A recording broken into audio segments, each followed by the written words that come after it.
Happy Wednesday. You know what today is? It is. You got it right. Wednesday. But look, I'm wearing for my green. Look at you. I'm wearing my Kamala t-shirt because she's my MVP. So, I mean, if I'm going to wear something green, I might as well wear something green. There you go. We're here with season 2, episode 7 of The Conversation, a podcast that's going to feature a lively discussion with chefs of color, industry advocates who are shaking things up and blazing trails. I don't know how lively it's going to be today because my seasonal affective disorder has returned. The rain came and now I'm like, you see how dark it is in here today because it's been raining all day. I literally could not get myself up. So really, I can't say the same. I did wake up feeling a little melancholy, but otherwise, it's just been one of those busy days. I was with my family most of the day, but also early in the morning dealing with contractors. Yeah, it was fun.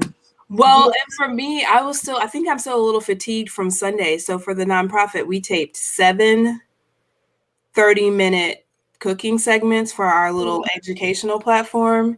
Right. It's a lot. It's a lot of talk. That's going to be fun.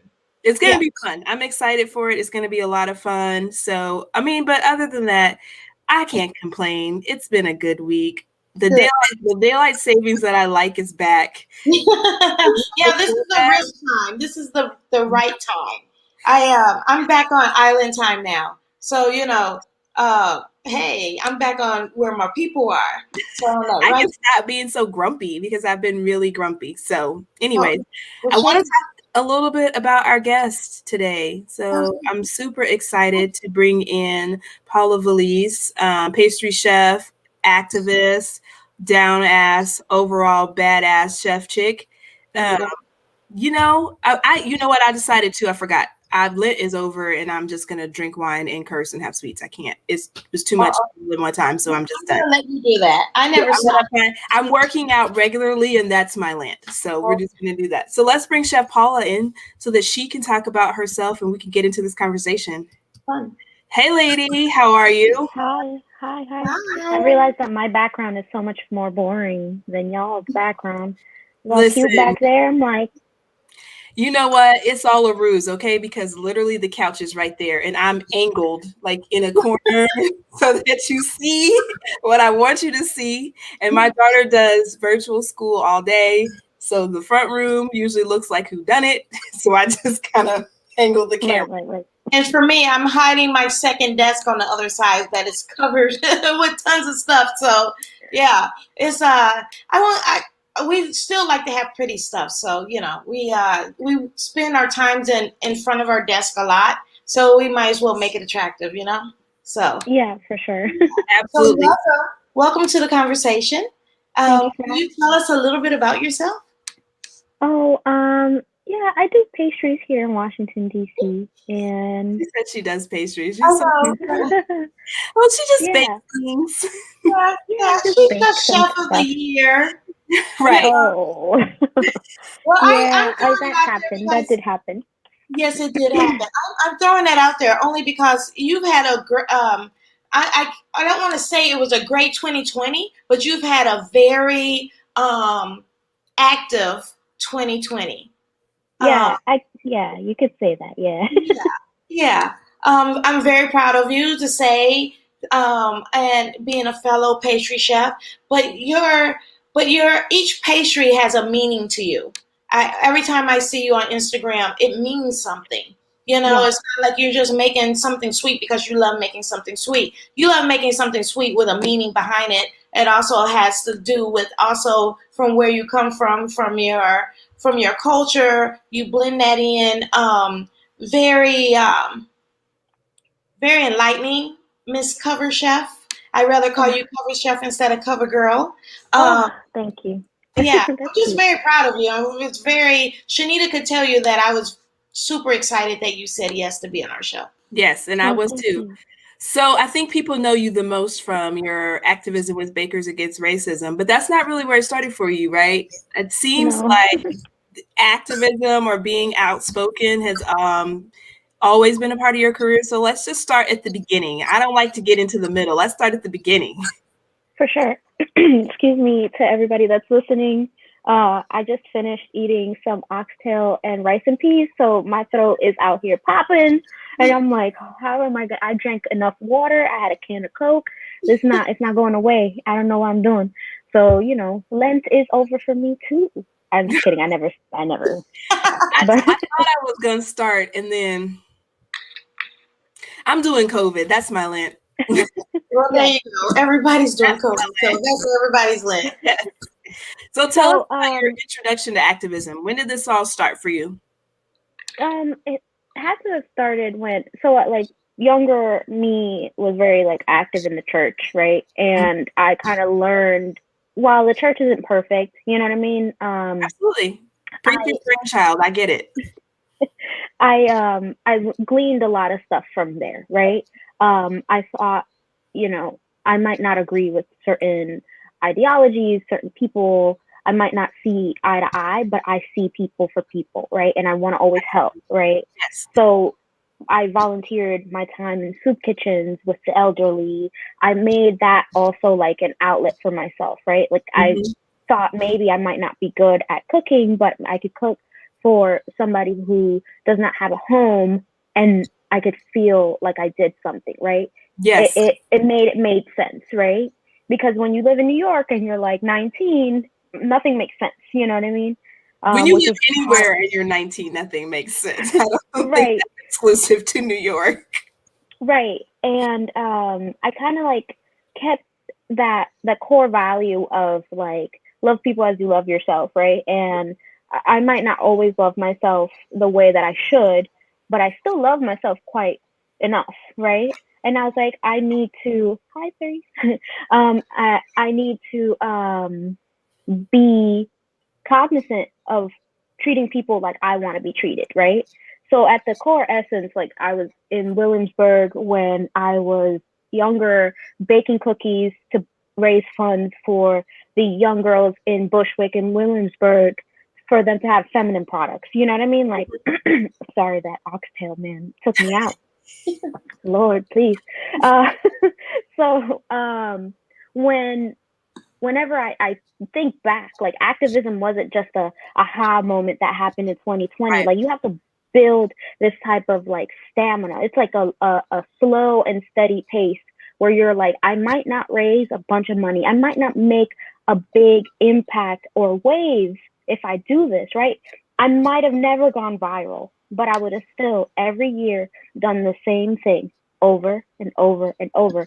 And that is something that I took from me being a broke New York City cook till now, that I give it back. And I feel every time that I give to my communities double, triple the blessings that I feel I'm getting, right? Everything, all the magazine covers, all the awards, everything is just a return cycle on me investing forward. You know what I mean? So when people are oh, are you excited? Are you happy? I'm man, I gotta give it back. I gotta figure out how to give this back now, That's right. No, that makes sense. And I think that you hit on something that's really good, that people don't understand that it's about stamina and that it's about small changes, long-term movement. Everybody's in this here and now and wanting it to happen right now. And I don't think in terms of my activism, I didn't like to be in people's face. So as an employer, it really just kind of was secluded to the little bubble of the people that I employed and ways to help and improve their lives, right? Or people at my grandparents, involved in that, or things that my children were involved in. And so you don't think, you get into this space, right? If you follow social media, you're well, I'm not viral, or, I'm not, doing tens and thousands of this. And I think people what I want them to pull from what you're saying is that it's just one person doing one thing. And then you have a series of one person's doing one thing that creates that thread. That's everything about Bakers Against Racism. That's exactly it. Because people are oh, how did you do this? Can I replicate it? I'm that you need people who want to do something. Exactly. Not me, Yeah, Sorry. you're like, I can let you have an Instagram page that says Bakers Against Racism, but sweetie, I can't find all the bakers in your town to help you bake. That's something that you have to do. So I really like your passion, and I really, you know what, I really appreciate your consistency, because it's been a year. It has been a year, and I think that some people don't even they underappreciate what we've gone through from as an industry perspective, right? It's like in the blink of an eye, your whole job, career, goals, milestones changed, right? Mm-hmm. And now you're like, on top of trying to navigate how to do this, you're doing this other amazing thing that's kind of an outlet, but it's also a necessity. Yeah. Yeah. It's one of those things that, like, I don't know, right? Like, our society is so hell bent on being viral, being like noticed, being on top, when they don't even have the foundation built, right? They want to get this instant success, you know, regardless of whether it is. The thing is, like, I feel very worried about, like, Instagram champions, right? Like, the people that are like, I'm an advocate, like, and I'm like, are you really though? Are you doing the work outside of these, you know, 5G, you know, like, what are you doing outside? You know what I mean? And that is like where I'm starting to like make sure that if I see people and they're younger than me, I'm like, hey, slow down. Like, that's why I share my story so much, because people think that it just happened overnight. And they're like, well, you back then I was only 29, now I'm 30. They're like, look at you, you're so young. And I'm like, I started working at 15. Right. I'm 40. I'm literally, like, this has been half of my whole life. Y'all are looking at the tail end of a whole lot of years of work and sacrifice. Don't judge my career based on this like, little moment. They look at us and they're like, well, how do I get to where you are? Right. And I'm like, well, what we had to endure beforehand, you know, I am one of the lucky few that, like, that's why when everybody was like, oh, I'm so grateful that you're getting recognized for this rising star. Oh, but aren't you sad that 2020 is the last year that you'll qualify and you'll never know if you won, you know? But my thing is, like, I'm like, you know how many of us actually have to work for years? We're in our 50s, and then finally it's like, oh man, what you doing? You making some cake? Oh, it's delicious cake, you know? And you're like, I'm ready to stop making cake, okay? These bones.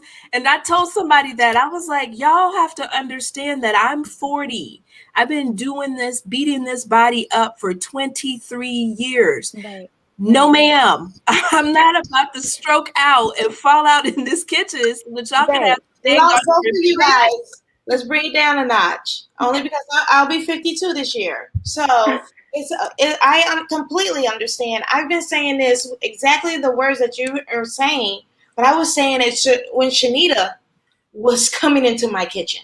You know what I'm saying? As in, hey, you know, I started baking with my grandmother. But then coming into it and really being in the industry, I was 19, and I was the only little brown person that was in that kitchen in Detroit. You know, looking around, anybody that looks like me. No, there is no one that looks like me. But then when I finally found someone that looked like me, I was 37.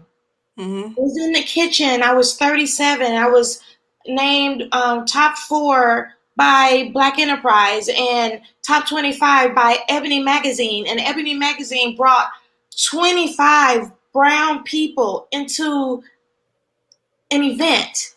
And I never wanted to lose that feeling ever again. Like now for you guys, like you have that earlier in your career to have that feeling.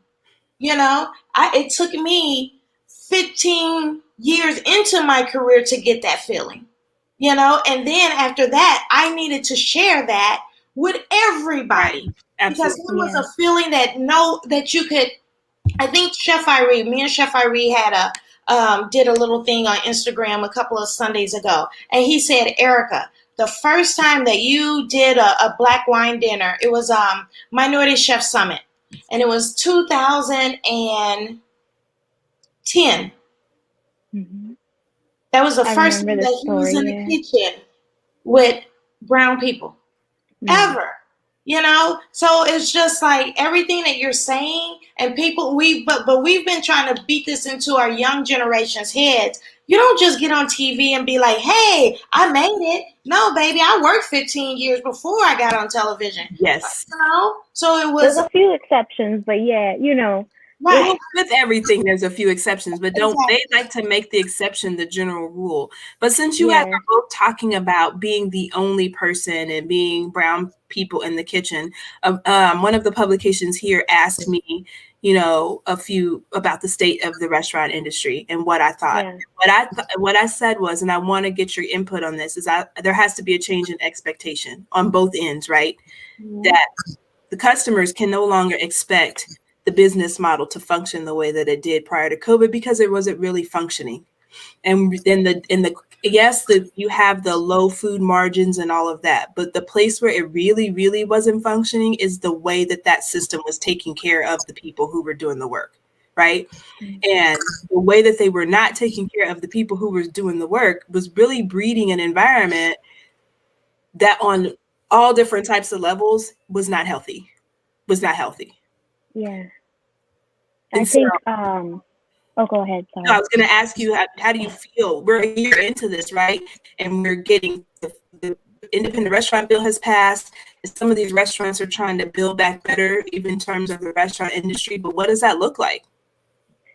To be honest, when you look at the structure of the restaurant industry, this joint has been broken. So I came into full fledged into the culinary industry right in 2008, right in the middle of it, right? Mm-hmm. So everybody that worked in 2008, they remember they were like being pulled, fired. They were, all of a sudden pastry chefs were garde cooks, and you're just like, what? So I thought that perhaps, we would have been able to be aware back then, right? And restructure because we had a collapse in our industry. But we've figured out a way to like jerry rig the door open, and Duct 2020 tape and hot happened. glue it together. Right.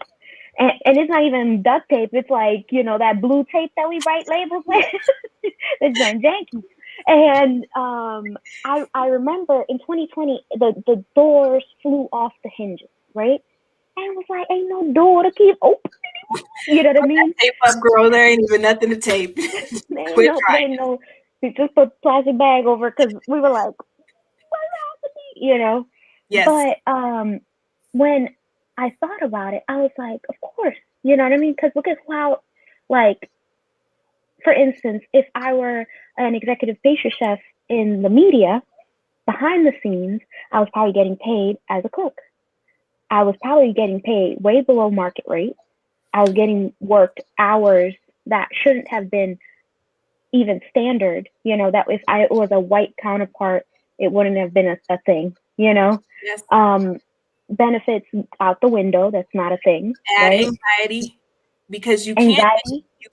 don't take a day off. Lord, and heaven forbid you get sick.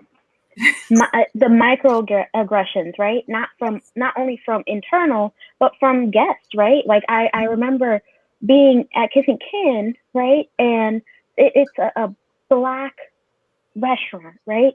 Like I've never seen so many Black and brown bodies in a kitchen, right? And I walked out because this lady was like, I need to talk to the pastry chef. And I'm like, that doesn't really happen here, but okay, let's see. Everybody's always like, I want to take a picture. I want to talk to them and be nice, but this one felt off. And I was like, front of the house management could have been like, you know what she does? She's not here. She's not on premise, And I walked out and the lady goes, do you not know how to make cheesecake? Because if you don't, I'm a pastry chef and I can give you the recipe because you seem to be a little brown girl that doesn't know. Wait, I'm sorry, what? I was like in the middle of the dining room and I was like, this is Ashton Kutcher's gonna come out, right? And be like, you've been punked, Right. I thought I was the only person who said that because I do clutch my pearls and look for Ashton. I'm like, right. I know he's coming out, right? Because this is not really happening to me. Right. So I'm like, I know you lying, miss. So I said, you said you were a pastry chef? Where? Because I'm about to. Right. Yes. tell me, what are your qualifications? Why do you feel the need that you are in my establishment right now, being able to talk to me the way that you're talking to me? I need to speak to your manager. No, you speak to the manager, baby. That's right. me. Right. That's me. I make the call. You know what? No worries. So everything is comped. Don't worry about it. Everything is comped. But make sure that you never come back. Make sure you don't come back. Because if you think that you can do it better, do it at home. Right. And then when I tell you that John was like a Medea movie, everybody's like, you know, and I was like, oh, I had to get sent home, but he wasn't going to live. You know what? So sometimes it's worth the getting sent home. And that's where the part where I was talking about expectations on both ends. I feel like that I call it like the Food Network phenomenon, right? So when Food Network first came out in the 90s, when I was starting to make this decision for a career, it was designed for industry people, okay? It was not entertainment. I remember that, yeah. Iron Chef was still subtitled in Japanese. Okay, they didn't even speak English. And Mario was on there doing the goddamn thing, right, and blowing our socks off every single week we watched that show. So that's what it started. And then it migrated into entertainment, which on the one hand, right, was good because it shifted the grocery store and the consumer culture so that the availability of things increased. But on the bad end, it's now everybody has watched a few episodes of The Pioneer Woman, and now they're experts on how to make something, and they feel like they can come in people's establishments and, you know, degrade them. And or when you're trying to price projects for them, they're like, well, I watched them make, you know, it was a friend who's a baker. She was like, well, I don't understand. Someone literally said to her, well, I don't understand why this wedding cake is going to be so expensive. I watched someone make something similar on a show and it only took them 30 minutes. Ma'am. You know how long it takes? It's not even a conversation. I'm sorry. That's not even a conversation. Only because people, they lose the reality of what we really do behind the scenes. Even it took me 14 hours to tape that half-hour segment. Yeah. And then 12 hours the next day to go back and put in all of that audio for 30 minutes. Imagine 6 weeks with Bravo. That was a lifetime for me. It was overwhelming. But my thing is so they've taken the reality out of cooking to a point where all of a sudden now our home cooks think that they are, you know, professionals. And now they're opening their own businesses and undercutting the professionals when it comes to prices.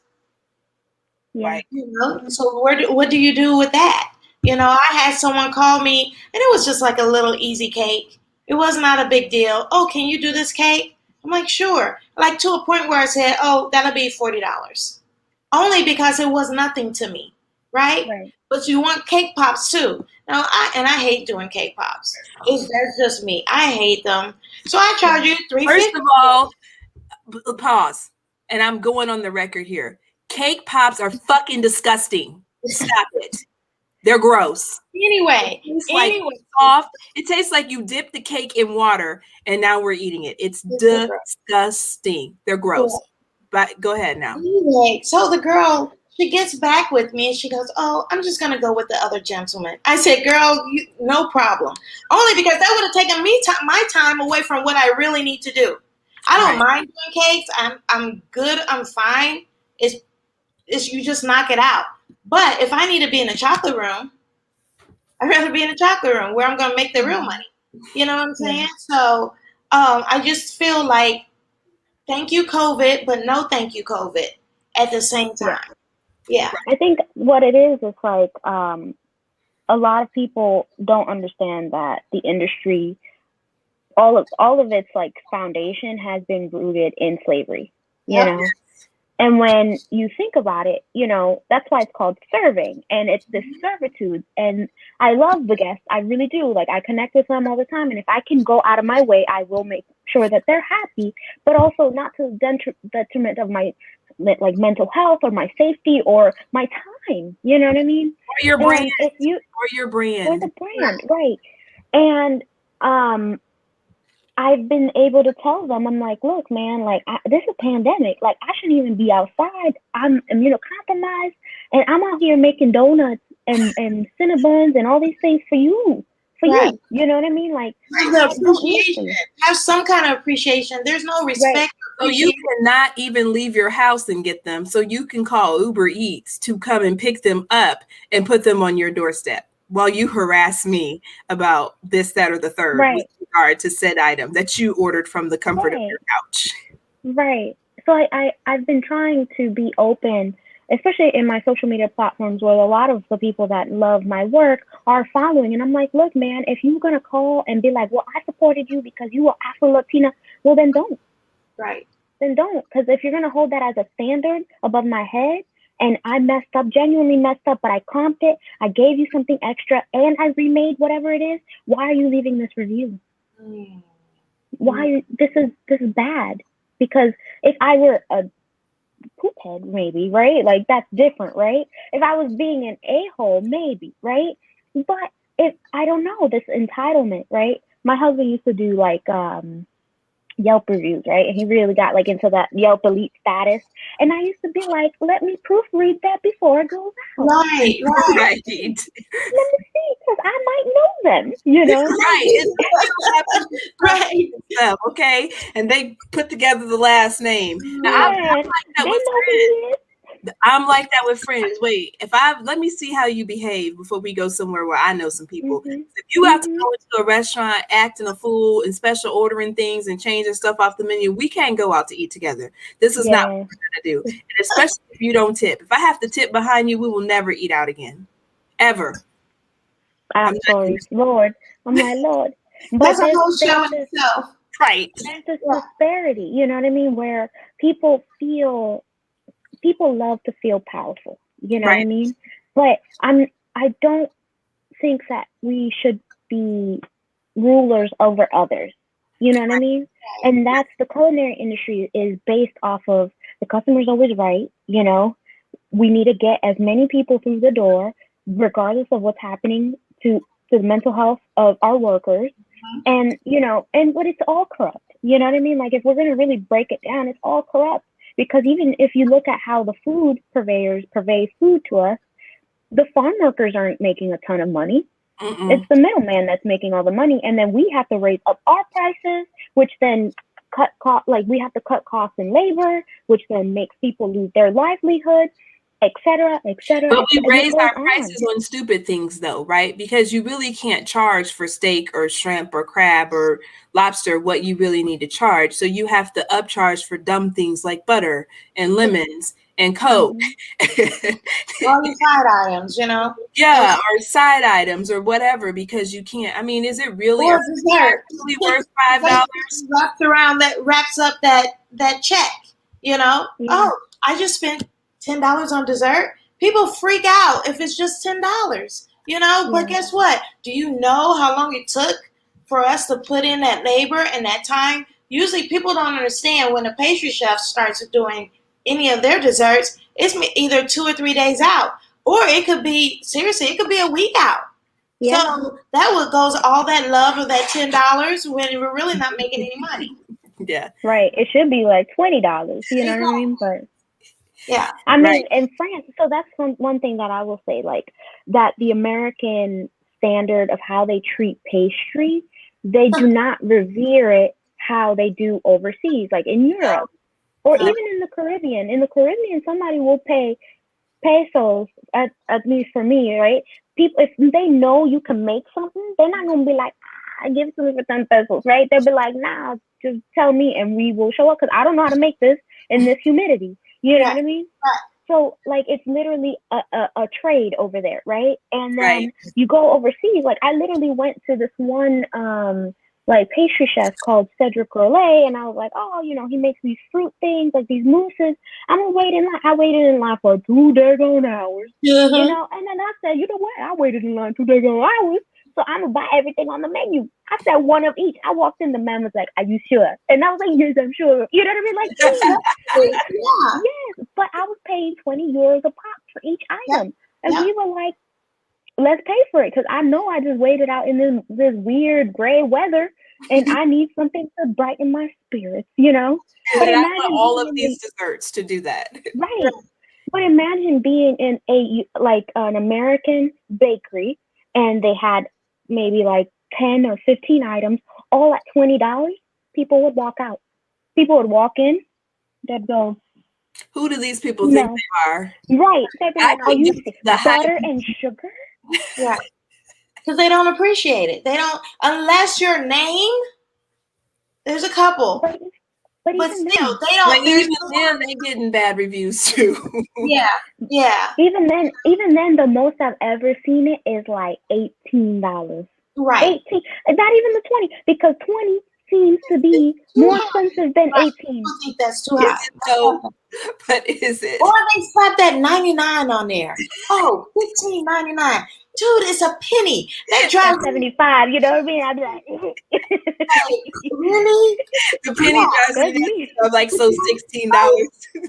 You know? I'd be like $16. It's okay. You know? I just, that's how I'm like, dang, I really need to charge 15 for this. Okay, $14.75. You know. Yep. 89. $14.89. Right. And it's so weird how you have those conversations in your head about it. Like you're like trying to reason with yourself, so then you make yourself feel better because you're going to charge what you really need to charge, and hoping that they will understand it. You know, right? It's like as close as 15 as you can get, and then we're going to ration the towels and supplies in the kitchen, so this way we grab stuff with aprons like. Right, you get 1 apron and 3 towels per shift. Sorry, that's all we got. That's all we got. Because we can't charge what we need to charge. You know what? But I was thinking about that, and so that brings us into the wage gap. And so I think that this is the part that we've had this conversation with every single person this month, and we're going to have it probably with every single person for the rest of this year. They're expecting food service businesses to pay people a certain wage, but nobody expects to pay any more for their products. So like here, on the one hand, we have an article where it's like, they're fighting in Congress for this $15 wage. And then on the next article that you scroll down, Walmart is going to all selfless checkouts. People are, who do they think they are? Why? I'm like, okay, so what? You guys... who's paying $3 for a bunch of green onions? We probably should, but it breaks it down. It breaks it down because our food is priced at such a premium here in the United States, such a premium, and it's not beneficial to us to have food cost so high, right? To the point where I was last year, remember when everybody was like the great potato crisis, right? They were throwing away potatoes because it cost more money to put them in the grocery store than to give them away. Just give them for free. Right. It costs money to them to give it for free. And I was like, I know you lying. The devil's a liar. You know what I mean? No. Right. They buried potatoes last year, and they might do it again this year. They poured out milk. Because fruit and vegetables die on the vines because they said, because they would much rather gain a few dollars because they know that whatever they send to the grocery store, they'll make their profits back. The inflation on our food is why we're in the situation that we're in. That coupled with the fact that there is an inequality throughout the kitchen, in front of the house and back of the house, how our front of the house staff is getting paid, as opposed to how our back of the house staff is getting paid. Of course, people are mad that they want to raise the minimum wage. But when you think about it and you break it down, once you say, hey, you're a tip server, how much do you actually make if you're working at a fine dining restaurant? Some of them are making $43 an hour, and a cook is making 13. Yep. 12. If right. If it's not a free internship, Yeah. Don't even get me started on the free internships. So when you think about the whole system, that's why I say the whole system is corrupt, because we can't just fix one part of a broken body. We got to take the whole thing in. You know what I mean? The thing from the top down is bad, right? So I want people to get paid a living wage. I cost my desserts at a very high price because I want DeAndre and Nikki, who are my pastry students, to make a living wage, right? Yes. And there are some things that are out of my control, and I feel like I wish this pandemic was over so that I can give them everything that they need to be able to create, right? Because I need a trust that they're going to be able to execute what I need them to execute while I'm not there, right? But at the same time, it goes down to I don't use certain products anymore. After last year, I stopped using edible flowers for almost a whole year. I love edible flowers. You know what I mean? I think they add flavor and texture and beauty to a dessert if done right. You know, I mean, if you're taking like boron and you throw it in it, that's nasty. But you know what I mean? Like everything for me has a purpose, right? I would be buying things early on in the season, preserving them, but that's flavor now, right? Everything is calculated in my food cost to the cent. I didn't need to. I used to be able to break it down to like a rough estimate and be like, okay, yeah. Now I'm like, what is the cent on this, and how can I move it so that I can make money? Right, and now we're at the point where it's like, no, it's not 3 towels, it's 2. Right. You have an apron from your house that you can bring, because we can't do aprons anymore either because that costs money. So we can do towels. Or you do one apron, you take it home every day, and you wash your apron and bring it back. Right. Yeah. It's insanity. But the thing is that a few things need to happen, right? We need to figure out how we're going to convince our local politicians and our government politicals on giving us a standard health insurance rate, right? Not the job pays for health insurance. No, health insurance for all. The minute that we get that in this country, things get a little less costly, right? Because then there's like, oh, well, no, we pay money for this. That's the trade-off, and that's what people don't understand. If especially in the smaller restaurants, the micro restaurants, which, and again, I say this every week, and I'm going to say it again this week. Those are the restaurants where the revenues generated directly impact the economy in which the community in that they're in. So when you require them to pay more, what the first thing that goes is health insurance. Yes, Councilwoman Robinson, health insurance is a basic human right. I know, girl. Absolutely. So if you want restaurants to pay people more money, people have to get health insurance. And then that gets into what we were talking about with mental health, drug and alcohol abuse, and all of the other things that people are dealing with in this industry that they can't even afford to go to the doctor for.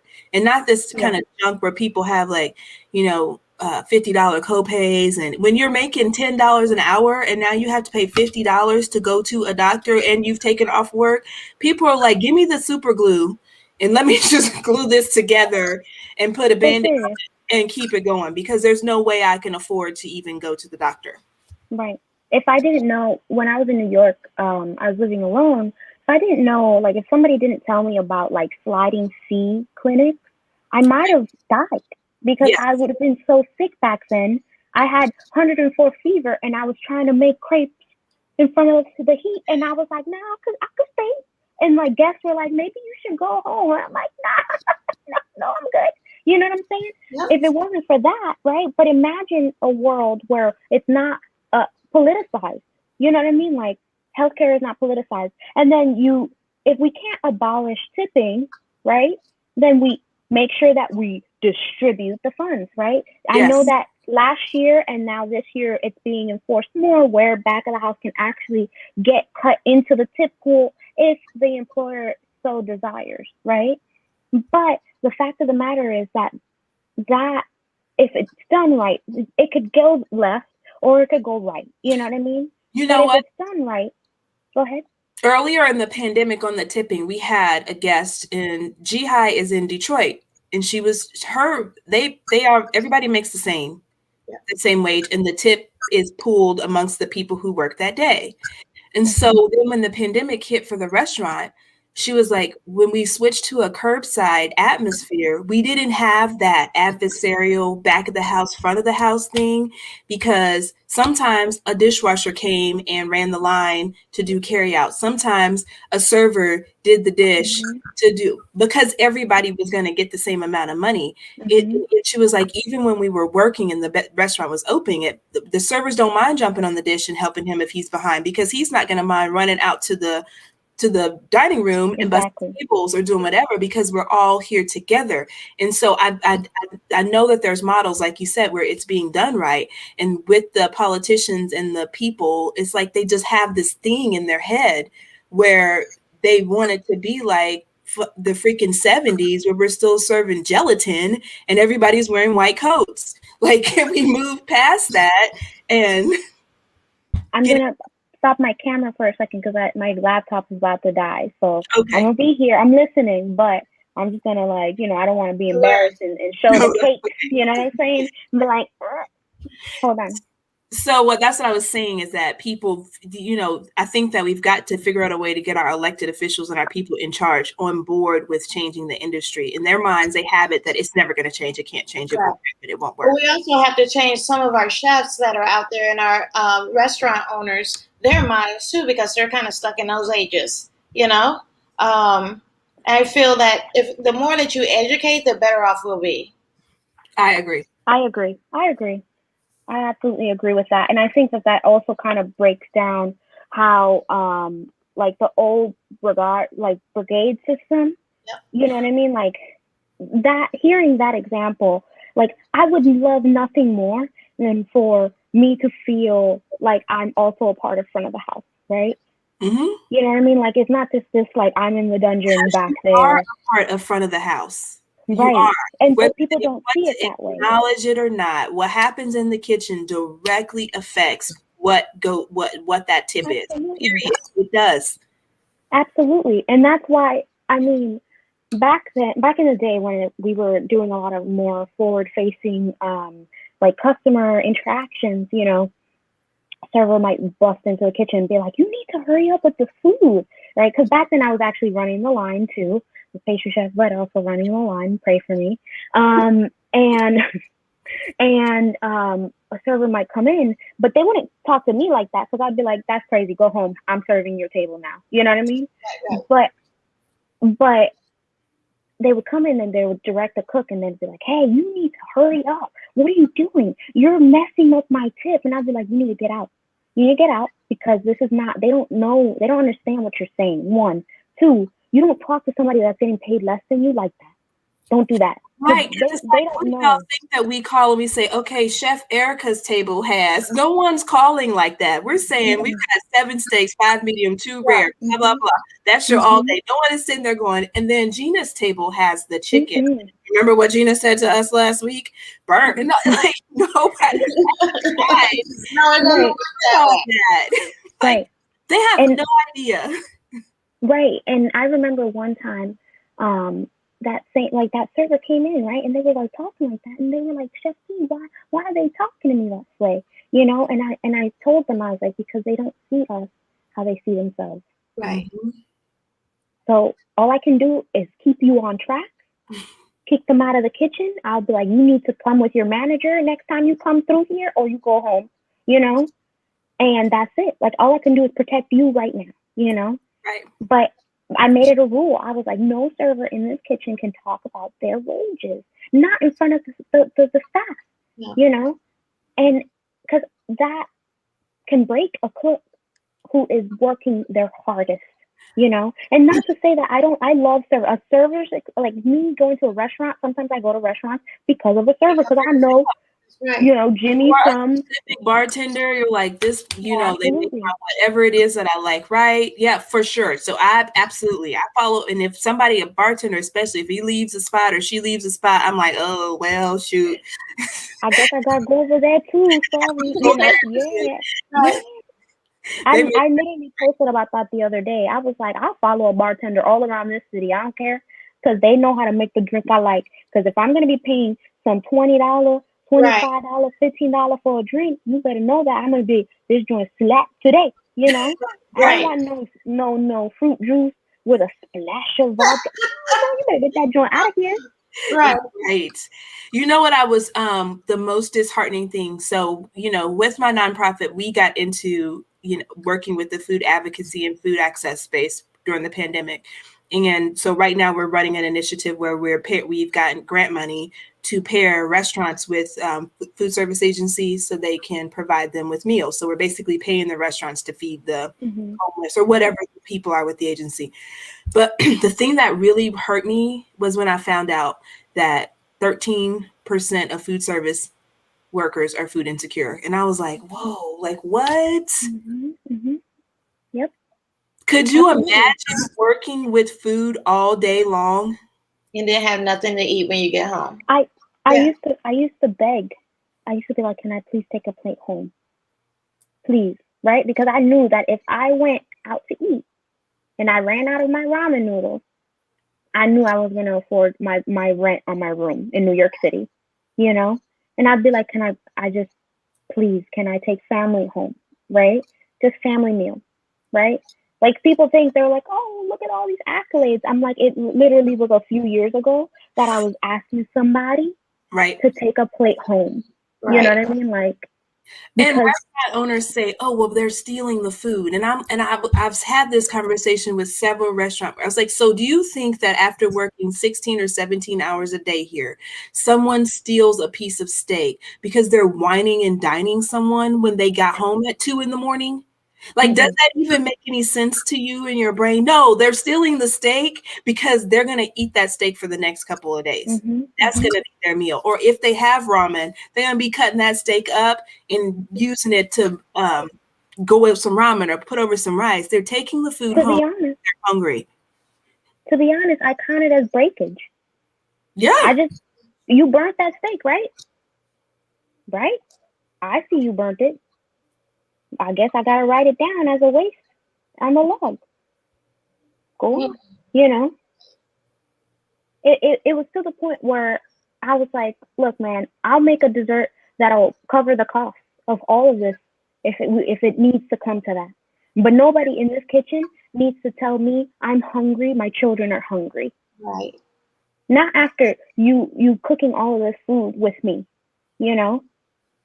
If I had money to spare, I'd be like, please take it, but that's not enough.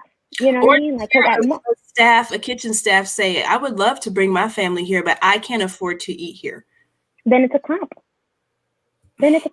Well, you know what? As a chef, I get to comp whoever I want. My friends, my family. You are my friend.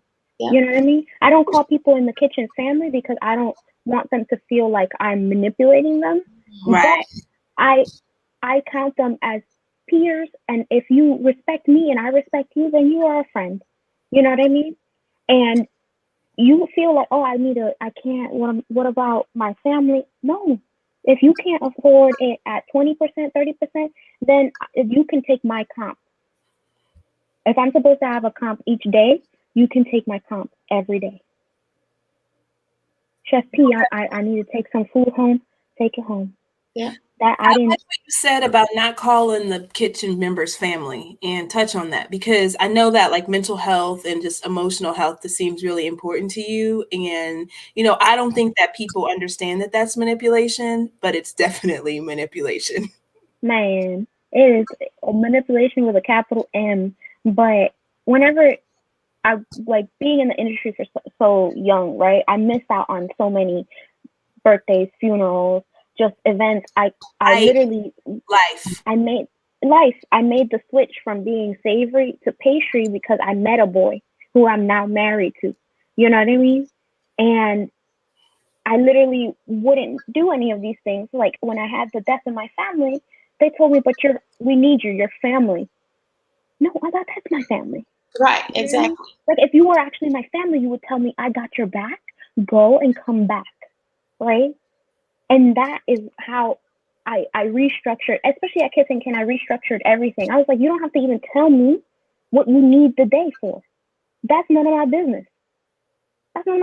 Oh, Chef P, don't waste the time. That's what they that creative writing. Understand that, like employees sit at home or in the car or outside the building. Okay, I rehearsed it, and I Right. want to request this time off. I done fact checked my elaborate story. We have fabricated funeral pamphlets and cross checked it with people in the newspaper so I can have this time off. And to do what? Just to have time off, or to go to something for a child, or to be there for a family member. Right. That's crazy. Or to breathe. To be honest, or to breathe. To be honest, when all they have to tell me is they had like rules, which was like 30 minutes before you shift, you tell me if there's an update that I need to know about. And then a month in advance if you can, but 2 weeks notice if you're able to, for any time off, any vacation, whatever. But if you're having a really bad day, you come in and I see that you're not looking right, go home. Yeah. I'll work your station today. But you're not on fish, you're not on saute. Seems like I am today. But you're the pastry chef. It seems like I got trained to do other things. And it seems like I need you to work this whole week after you figure out what's happening with you. Because then I'm going to go down. Because either way, you're going to be out. So might as well take the time right now where I'm okay and I can do it, you know? Right. But I think saying your family is like, it's so disingenuous, right? Because my mama don't treat me the way some of these chefs treat me. You know what I mean? And maybe people's perception of what family isn't supposed to be work. Maybe they're trying to escape family and they're like, oh great, another family that's gonna let me down, right? So I don't use that term. You are there just like I am to collect a paycheck. We both want to pay our bills. We both want to excel in life. And if this is not your end, like your end game, if you're not like me, a career professional, then we figure it out together. But I want you to be happy. I want you, if you need to sit in your car for 15 minutes after your shift starts, you just let me know and I'll start the rice. You know what I mean? But no, I agree. I agree with everything that you're saying, because a lot of people, you know, especially if it's a family where we're throwing plates and cussing people out. Are we sure we're family? Because sorry, that doesn't happen at my house. We don't throw things at each other and curse each other out. So before we ask our last question, I want to know, like, are you back in the kitchen now? Are you guys back working? And what's new with you? Where's the future of Bakers Against Racism going and all that good stuff? So I am back in the kitchen. I just started up a micro bakery inside of one of the restaurants. I work at two places, sister restaurants. A micro bakery to support my pastry staff so that I can make money, revenue to pay them from, which is so hard. But it's worth it because I told them that throughout this pandemic I would have their back, and so far so good, you know. And then with Bakers Against Racism, you know, this thing is so beyond me, right? Like I could, God forbid, die tomorrow and people will still bake and donate to the organizations of their choosing and learn about what issues ail their backyards that they might be gentrifying, you know? And I just hope that people are able to understand that you don't need $1 million to start something. You don't need, I started Bakers Against Racism with a graphic, a Google document, and a hashtag. Seriously. And then once I saw that it was picking up, I was like, oh, maybe I need to invest in a little website. So I have a Wix website. You know what I'm saying? And I have Squarespace, so they're sisters, Wix, Squarespace. Something's a little $20, $30 a month. We got it working. So when people think that they need so much money to make change, you don't. You just need to have a good heart, and you just need to change one life. But that's Seriously. How you make change. You make change with nothing. Yeah. I don't think people really understand what that really means. I mean, I could tell you I started Culinary Wonders with $35. And it showcased minority chefs across the country for 5 years. And it was just a website, and it had over 200 chefs on it. And it was just like, it was a directory to show that, hey, we're out here. It was $35. Sometimes I didn't have $35. Mom, you got $35? You know what I'm saying? I just need to pay my website, you know? Right. But at that, what people just don't, as you said, people, you just need to understand it doesn't take anything to make a change. It takes a voice and passion. That's really what it takes. And hopefully people do it, even like if they go viral, if they don't go viral. I hope that people do it because we need more leaders of change, because things will stay the same if all of us keep trying to grab the same fruit. You know what I mean? Yes, absolutely. Okay. I know you're gonna do it. I know. Go ahead. I know that you the generation that is coming out, as in the generation that you're in. Everyone is very someone says, for me, it's one person at a time. Just help one at a time and grow from there. That's Chef Chris Brown. And it's very, very true. I feel that the generation that you're in, everyone is very vocal and very aware of their feelings and what is going on with everyone else's feelings. Because we saw you guys suffer so much. We saw you guys suffer. The young and the restless. I do, because they're out here. I'm like, listen, I ain't got nothing to lose anymore. Right. I'm like, sis is old, but how about do you need somebody to type some letters or do some stuff from the computer? Because I got that. But if you want me to take to the streets, ooh. Yeah, this generation, your generation is I'm very proud of it. Yeah. Because and hopefully our generation of our struggle and this generation before mine, that the things that we did of building like the foundation of hopefully saying, here you go, now you run with it. I'm just really looking forward to what's to come, because as we all said through this whole conversation, so much has to change. But you have to be willing to do the work. But you know what? Remember when we talked with Keith Rhodes and he said that we were out in the woods chopping down the trees and blazing the trail, and now I feel like this generation is coming behind and paving that trail to make sure that those weeds that we chop down don't grow back up again and reroot themselves. So I think that that's a beautiful thing, and I know I'm like so confident that even if it takes 5 years, I do believe that the industry is going to change and it's going to come back in a better version. There's no choice. Yeah, too much has been exposed. No choice. Not going to be able to like duct tape ourselves up together and make it work. So last question we always ask: what would Paula today tell the young Paula coming into the industry? If you could give her one piece of advice, if you could go back today and give yourself one piece of advice, what would it be? I would say it gets better. I get really emotional when I think about like my younger self. There was so much that I went through in the industry. Back then when I started, there wasn't any people being held accountable for harassment or what they would say or how we would be interviewed or what we are seeing, but what we were seeing back then, things that never happen now. Well, they happen, but more covertly, you know what I mean? They're a little more scared now to do what they did back then. But I wish I could tell my younger self that it gets better, because there were so many times that I just wanted to give up.